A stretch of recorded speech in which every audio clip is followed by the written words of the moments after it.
From the rolling fields in the south to the boreal forests in the north, Saskatchewan's food bounty overflows. As an author and journalist, I've spent the last decade tasting the best the province has to offer and telling stories to help us reconnect with our food. I'll take you on a field-to-plate journey to discover our finest ingredients and the people behind it all. Because this isn't just my story, it's Saskatchewan's.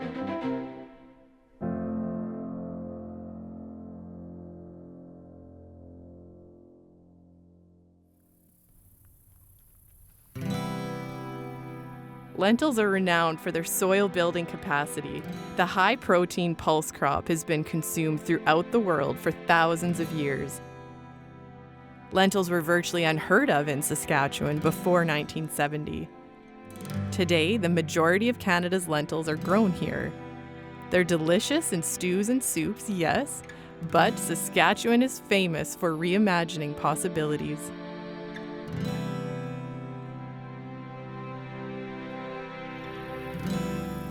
Regenerative farmers Derek and Tanis Axton plant their lentils with another crop in the same field, which is known as intercropping. This method adds diversity, which equals healthier soil.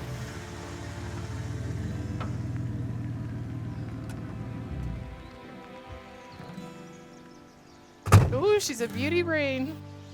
Yeah, I'll take it, right? Yeah. Okay, what do we got out here? Yeah, so this is Wow. This is our intercrop, and of all the intercrops we grow, this is the only one to date now that we grow in the same row, and we intentionally put them together because as the lentils mature and produce seed, the plant becomes heavier, and you'll notice. I know a lot of lentils. If you drive down the highway, you'll notice the lentils will be laying down or nearly laying down at harvest. Mm-hmm. But these will stay standing really, really well. Oh, it's so neat. Look how tall they are. And I remember having that conversation with friends of mine that we spray the fungicide because it just keeps them standing and it's better to harvest. Well, finally start to ask yourself, why are we doing this? And with this, it allows us to be, maybe a little more profitable and, not have to rely on an input to do it. Like the flax is supporting them. Yeah, they definitely do that. This is totally old technology. I mean, if you go back, this is, corn, bean, squash, right? Right back to Three sisters. I'm not that smart. I'm just kind of take what somebody else figured out and, just made it work for us. In 2020, Axton Farms built a new food-grade cleaning facility which allows them to sell directly to consumers. Yeah, so this is our new grain cleaning facility. Wow. This is awesome, Derek. It's been a couple of years almost now from when we started building it to now, but I might as well show you where everything starts. Well, why don't I show you how we make our first separation with the vibratory separator. This is the place where the lentils and the flax come in the building, and this first machine does the big separation and does most of the work for the rest of the plant. The lentils carry on from here, farther down the line, and this is, what a typical lentil sample looks like. We use lentils like everything on our farm as a tool, right? And lentils, one of the things we do with them, not only is, obviously grow them for sale, but we use them to fuel our flax, right? And that's, the lentils and flax, they just work so well together. Lentils have so many benefits for the soil, but especially when they're planted with another crop like flax. What are some of those benefits that you've found? Intercropping has been sort of a game changer. And one of the things that we've noticed is that when we grow like a pulse, like a lentil or a pea on its own, we actually feel that we're taking a little bit of a step backwards as far as from a soil health perspective, and I think that might be sort of unusual for some people to hear. But when we put it with another crop like a flax or a mustard, it changes the dynamics in the soil, and we actually find that we're seeing sort of a drastic improvement. And that opened my eyes to the whole idea of water infiltration, things that you can actually measure and things that you want to improve and can improve. And one of the pillars of soil health is diversity. With the way we're sort of trying to restore our soil biology, intercropping just seems to be a supernatural fit. I mean, we get a completely different sort of biological community in the roots of two different plants. If you think about it, it's just doubling the diversity. Mm-hmm. And one of the benefits that we don't see is kind of the below ground relationship. And there's a fungal network that make both plants more efficient, and it can help share nutrients between them, nitrogen one way and micronutrients back, and it'll even share water. And that's where a lot of our efficiencies come from. It's something that we actually check on our farm. My wife Tanis has been trained to look at the roots. At a certain growth stage, we look at them and we check and make sure that we're getting good colonization in both plants. And it's mostly just to make sure that the practices we're doing are having us go the right direction. Generally, we're seeing improvement every year. When we started this facility, originally it was mostly in my mind just a big, fast intercrop separated machine. But the whole time it was going around in the back of my mind that this is food and we should be doing something about that. And it didn't take a whole lot of research on our part and then not much time to think about the fact that we can do food grade. We need to do that, And so it was kind of a quick change of direction with a few things in here, and that's the direction we're going. And I guess maybe some things have happened in the world that have maybe sort of helped us change our focus, but there's some opportunity for us to sell food off this farm and in this province and in this area, and we just want to be a part of that. Growing lentils in an intercropping system contributes to soil diversity and nutrient-dense plants for food. And as the Axtons are proving, it's possible to grow wholesome food while also creating economic opportunities.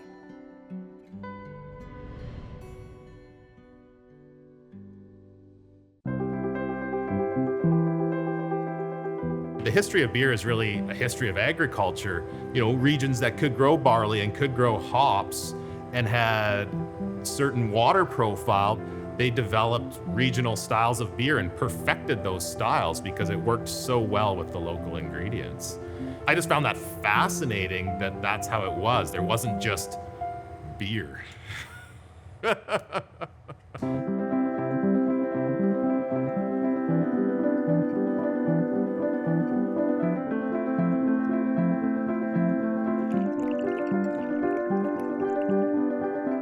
I'm Mark Heisey. I'm president and CEO of Rebellion Brewing.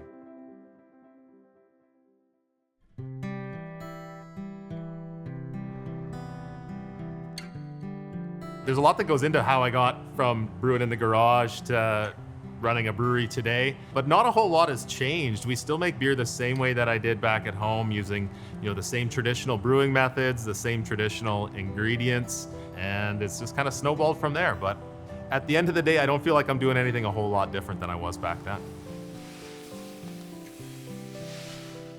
Everyone always wants to know about lentil beer. They think it's super cool. I think it's cool. To go way, way back, my cousin Tyler, he just contacted me one day and said, "Hey, have you ever thought of making a beer with lentils?" And I said, "No, because that sounds terrible." I wouldn't say he got annoying, but it got to the point where I thought, I just need to make this a small test batch of lentil beer for him and for the folks that he works with to prove to him how terrible it is. And they all came down to try it, and myself too, trying it for the first time, and we all thought, oh, this is pretty good. Most of the lentils grown in the world are grown right here in southern Saskatchewan. So that immediately got me interested and excited, because I'm like, there's a real strong local angle here. And after a year of making it full time, we kind of just realized we're brewing this every week. And we make a lot of different beers. And at that point, none of our other beers we were making once a week. It's been our #1 selling beer ever since. They serve it at Saskatchewan Rough Rider football games. I mean, if you're from Saskatchewan, you have to love the Riders. I love the Riders, and I get to go there and drink a beer that I created. That definitely stands out as a highlight. So this is pretty cool, Mark. This is Rebellion's brewing room, right?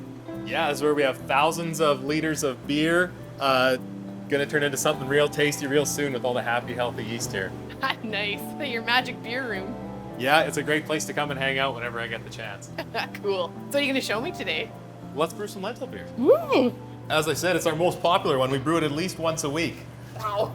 You think I can give us a hand here with the lentils? Start getting some of those right into the mash with everything else? This? Yeah, I think you can handle it. I believe in you. I think you made it lighter for me. All right, lentils. So how many bags go in? 3 bags go into every batch. It's gonna mix nicely with the barley. It takes about an hour for the enzymes and all the science to happen, and it converts all of that starch into a delicious sugar that will eventually turn into beer. So cool. When do I get to taste it? It's gonna take about 2 weeks to drink this batch, but I think we have a few other ones that we could probably drink today. Okay, sweet. Okay, Mark. So you just taught me how to make this lentil beer. Now I get to try it. Pretty exciting. Yes, that's great. Fantastic. Let's have a sip. Oh, wow. That's really good. Absolutely. You know, those are those King Red lentils that we put in there. Obviously, a lot of Saskatchewan barley as well. You know, it's just a nice, easy drinking beer. It's nice and smooth. It's got a hint of sweetness, but not too sweet. It tastes like Saskatchewan. It's got all the Saskatchewan things. We use King Red lentils in that beer, and the actual scientist researcher at the University of Saskatchewan that developed King Red lentils, he came into the tap room one day and he was literally like shaking, you know, to see what we had done with his baby. I mean, I get goosebumps right now because I just remember, you know, that's a pretty special thing. And that's the real beauty of Saskatchewan, is that we are small enough that you get to know all of these people. I met the person that literally created that lentil and we got to share a lentil beer together. Tell me a bit about the history of beer in Saskatchewan and how we came to be at the point we're at now. And we have craft breweries all over the province. What we kind of call modern craft beer in Saskatchewan really got going all the way back about 30 years ago when brew pubs were finally allowed in the province. You know, within the last 7 or 8 years, folks like ourselves and other breweries have popped up. And it seemed like the general public was ready for what we were offering. And there's just been such a momentum. The amount of craft beer enjoyed in this province has doubled in the last 5 years. And we feel pretty strongly we can double that again in another 5 years. A lot of people talk the talk, but don't necessarily walk the walk. But you do, and you do it in an authentic and humble, beautiful way. But I'd love to know from your perspective, like that community building aspect. Why is that important to you? What does it mean to you? I'm very lucky and very fortunate to do the things that I do. And so you start to think about, okay, how can I be more meaningful and impactful beyond just running a successful business? I love the values of Saskatchewan. The one thing that I don't necessarily love in terms of marketing is that we're not good at bragging. We say, well, we're just from Saskatchewan. No, we're from Saskatchewan and we do really great stuff. We should really celebrate that.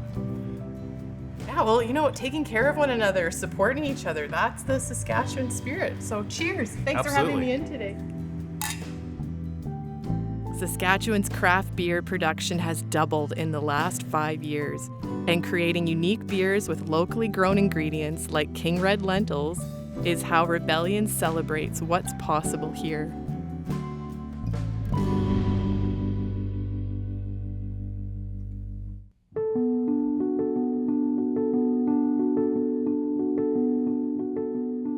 Growing up, I always was influenced by Spanish food and Italian food because most people in Argentina with a mix of Italian and Spanish. When I make something, I base always in what is like my mom's flavor. You can make many kind of stew, but for me it's like, no, this is like my mom's flavor. It's the same that happened when I make empanadas. It's something that I learned from my mom because it's like she did it so many times that I'm still trying to recreate that. I'm Chef Ricardo Rodriguez from the Creek in Cathedral Bistro, Regina.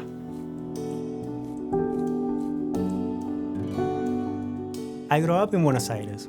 There is a lot of culture, there is a lot of immigration, and all the cuisines are a mix of many of these different parts of the world. One of the awesome things about our restaurant is that we make everything from scratch. So whether it be your aiolis, we make our soups from scratch. The chefs just recently started making cheeses in-house. So it's something that a lot of places in Regina don't do, and I think that really sets us apart from other places. And with lentils, it's something that's just become a Saskatchewan staple. In Argentina, as a legume, lentils is the most popular legume that we eat. It's hearty, we eat a lot in the winter. I like to make it like stewed lentils, and always those flavors become like naturally. This is pretty exciting. In the kitchen with Chef Ricardo. What are we making today? And we're gonna be making empanadas, Argentinian empanadas, and we're gonna be using the lentils, of course, and a little bit of Patagonian mushrooms from Argentina, some cheddar, and a queso, or like a homemade cheese that we made at the restaurant. So we're just This is gonna get mixed, so we're cutting it just to mix it a little bit after. You would like to try one piece? Just try it. Yes, of course I would. Thank you, Chef. This is a big piece. And we have a little bit of truffle to give you like a little nice flavor in the fresh cheese. That is delicious. If you like to grab some of the Patagonian mushrooms, and we're gonna chop it up and we're gonna mix it a little bit. Great. So this is neat. You've got this mix of Patagonia with Saskatchewan lentils. So yeah, that's how we connect like the bridge, like doing what is like in Latin cuisine, empanada is really popular too. And here we have like a mix of 3 different lentils from Saskatchewan. So pretty. Some different styles. Some ones might be crispy, some ones will be a little bit soft. So it's really nice that we can combine some of these lentils. Now we're gonna pass to, actually here we have like, we make what we call it empanada dish. Wonderful, because you make everything from scratch in this kitchen, right? Yes, Yeah. yes. We always like, that's how I think how you get the best final product. Put just a little bit of water on the rim. A little bit of the water glue. I help you out a little bit with Oh, yours. thank you, Chef. Maybe. Help me out a little. Scoop of the mix, not too big.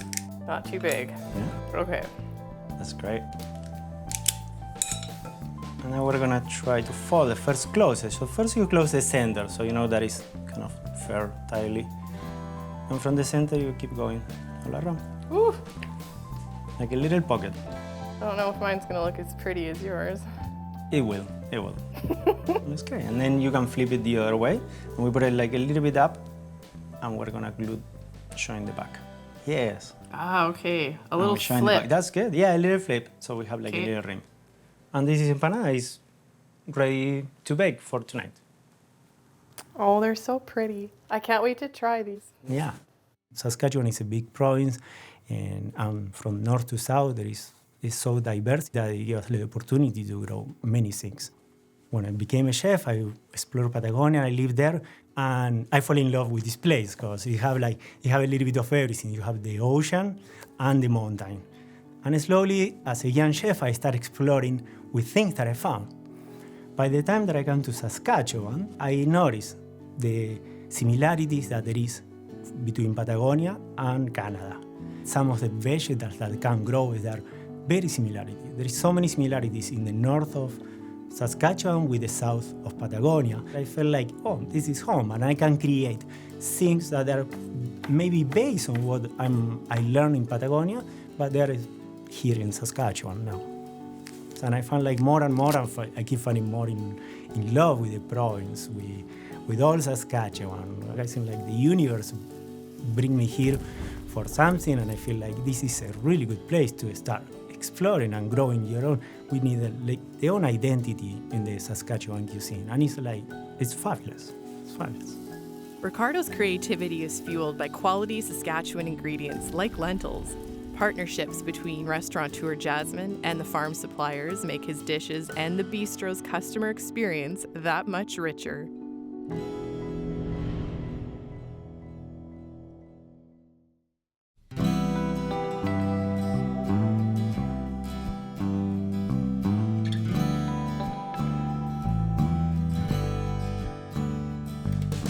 Tonight for dinner, we're having a varieties. We're gonna start with a little bit of appetizer. There's some salad and soup. Today we are using 6 varieties of lentils. They're all from Saskatchewan, and not every lentil is the same. They have it like a little bit different. Some of it might be more peppery or more sweet. We can smoke it and mash it up. We can make it into a salad. We can pickle it. We can make it into a sauce. One of the other courses is the soup. The soup, I call it usually Mama Nora, because it's based on my mom's recipe. In this case, this stew is like a stewed lentils that we use from Jasmine's parents. I love the way that we can use the lentils in so many ways. Well, thanks for explaining everything, Ricardo. This looks amazing. And thank you, everyone, for coming. And let's dig in. I like this plan. I've had lots of our lentil beer, but not marinated in mushrooms. You ever seen your lentils looking like that before? No, but I'm sure looking forward to trying them. A lentil feast. Yeah, lentil barbecue sauce. I never thought of that one. That's nice. Yeah. You always can do new things, even if people don't try before. So the same, like that's how it come out, like about smoking the lentils. And the final product, I was amazed because it's like, oh, good job, Ricardo. Yeah. And I think for you too, it makes it a lot more fun and creative when you're cooking with Totally. local products and Yeah. farm to table things. It's a lot more exciting to. Yeah, collaboration is really important because in this case, we have you guys bringing the lentils, Jasmine growing the vegetables, Mark bringing the beer, and then we cook with this beer, and I put it together with the help of Jenn, of course. Oh yeah, yeah, I did a lot. So what I would love to see, like moving forward in Saskatchewan, is more of these partnerships with chefs and farmers, food artisans, like makers in the middle, and put it all together. You know, you put a lot of work into what you grow and you're excited to watch it grow and harvest it, to see it full circle and on the table in so many beautiful ways. Yeah, it's exciting. Yeah, there's something special about, about this and seeing our product, on the table in front of us, because it's something we never ever experience. It's usually tail lights, right? Knowing the story and knowing the farmers and knowing the chefs and the brewers. It's just really cool. This is pretty special. Probably a major thing with lentils in general is you need to experiment with it and learn to cook it, and you don't know that you can make all these amazing things with it until you experiment. And yeah, once you know how versatile they are, there's so much that you can do with them. And I think when you know where it came from, you do appreciate it more because you know the work that was put into every stage in every ingredient. And I think like many years ago, people were like, oh, I never tried, I don't know about that. But now, these days, it's like people come because they know that they're gonna find something new, something different. And for me, it gives me that freedom of keep growing and keep experimenting. It just feels like we're kind of coming of age, if that makes sense, in Saskatchewan True. with the culinary experiences and all of that. So very, very, very lucky to be here at this point in time. So true. Yeah, celebrating and appreciating all that we have here. There is no better way through food. I think celebrating through a good meal, a course. good drink is Yes. Yeah. like friends, Good wine, good like beer. family Yep. style.